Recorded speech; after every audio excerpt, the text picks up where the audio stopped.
Rabu pagi, tim Satuan Pidana Khusus Kejaksaan Tinggi Aceh menggeledah sejumlah ruangan di kantor Badan Reintegrasi Aceh atau BRA.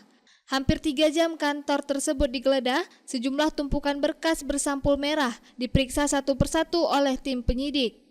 Penggeledahan dilakukan terkait dugaan adanya penyelewengan dana yang diperuntukkan untuk masyarakat korban konflik di Aceh Timur dalam pengadaan bibit ikan kakap dan pakan rucah dengan pagu anggaran 15,7 miliar rupiah yang bersumber dari APBAP tahun 2023.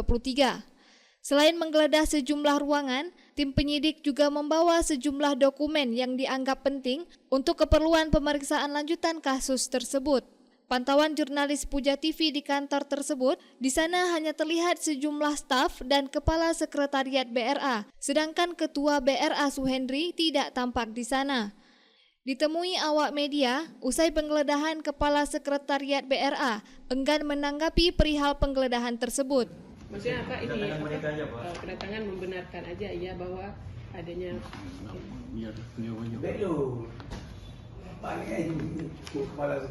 Tadi yang dibawa sama dari Kejati apa aja Pak? Yang ini Pak? Ada dibawa tadi Pak. Berkas atau ini Pak?